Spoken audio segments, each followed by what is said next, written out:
Good afternoon, and everyone, and welcome to the conclusion of the first three dry point micro workshops. I'm here with my 6-year-old daughter, who's going to help me just look at the 3 prints we did and the printing plates and assess the marks we made as a sort of overall evaluation of it.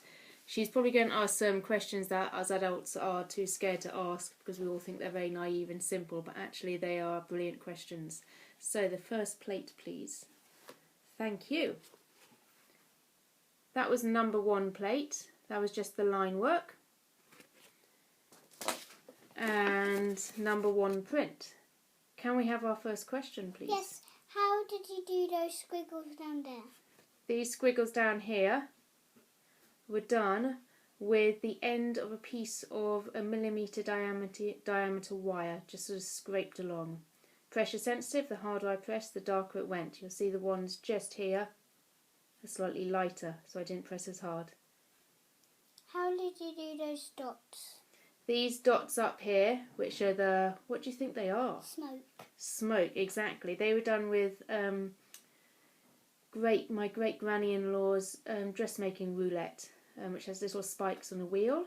You can obviously use, if you're a printmaker, you can use a printmaking roulette, similar effect, but create some lovely, even, rhythmical spot marks.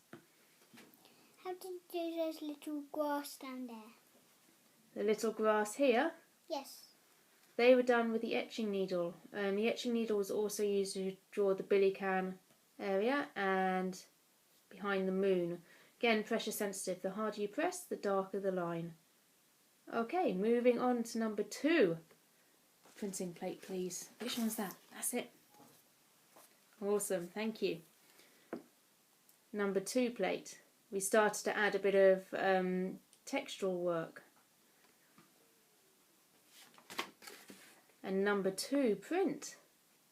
Okay, do we have our first question? Yes. How did you do those little squiggles around the moon?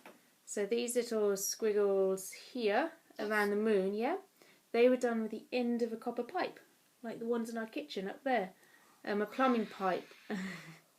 And I just wobbled the plumbing pipe to give the idea of sort of radiating light. How did you do those little wiggles there? The other bits of the smoke, sort of the fluffy smoke. So it was asked, these sort of, not the dotty smoke, but the sort of the fluffy ones behind. They were done with a kitchen fork, but the fork was held upside down, sort of in scoop mode, because it gives it a slightly softer mark. The fork was also used very lightly. You can see here in the grass areas and here. Can you see that? Mhm. Yeah. Next question. Last one. Last one. How did you do those little letters there? The little letters. And what letters are they? H. And there's some.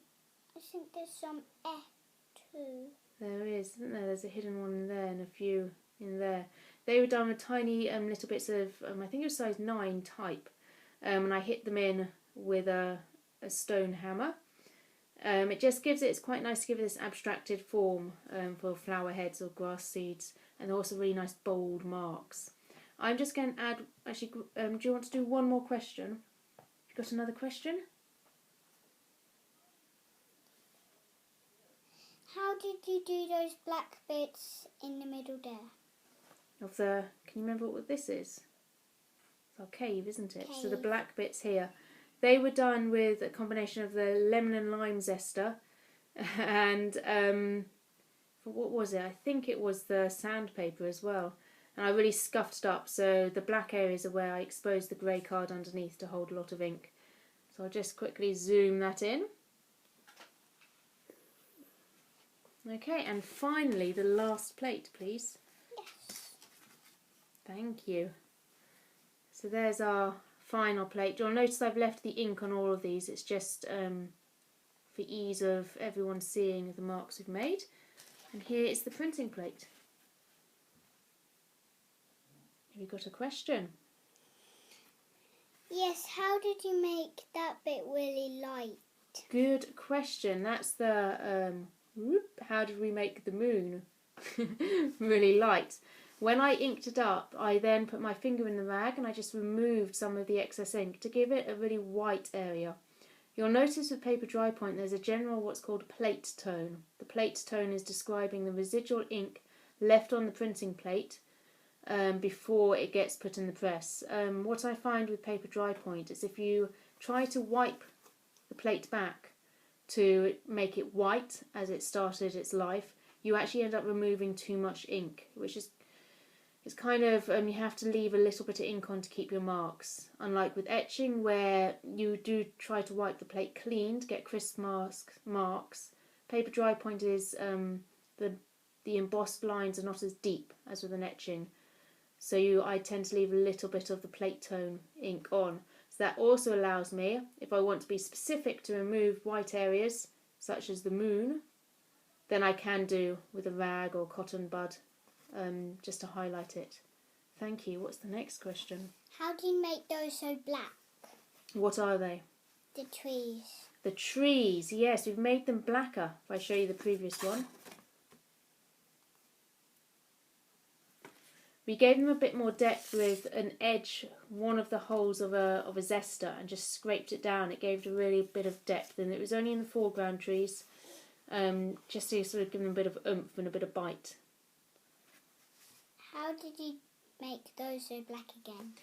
For the background trees, the same thing. I think I actually ran a zester over the background ones as well. So I'll add another question if you want to, because they were kind of combined questions. How did you do those dots there? Oh, those tiny little dots, that's these tiny ones here. They were done with an etching needle, with little spots. The etching needle's really good at making little spots, and it'd be quite addictive. How do you think I got these lines here? Can you see these parallel lines here? With a fork. Good thinking, because it's got lots of parallel sort of spiky bits. It's actually with the edge of a nail, you know, the bumpy bit of a nail. So I rolled that across. And going back to the first question, you'll notice I also removed quite a lot of the ink in the foreground here, just to give it that sense of depth. And so the background is slightly darker, so it's kind of going into the background. And again, I added some sandpaper on the background hill and a bit more on the cave to give it a bit more texture. So that is, I think, our 3 prints. Any last questions about any of them? Which one do you find the most interesting? That's that one, the one we've just done. And why do you find it the most interesting? Because I like all the black bits. Pretty funky, aren't they? Yeah, and I like carrying a lantern round in darkness. Carrying a lantern round in the darkness? That would be cool. You could use your billy can to get a hot chocolate going. I needed to draw a lantern in it. Perhaps next time I'll draw a lantern. Yeah! Okay, everyone. I really hope it's kind of given people a bit of motivation and inspiration to do some printmaking. Thank you, and I'll be back in a few days with the next series. Should we say bye-bye? Bye-bye.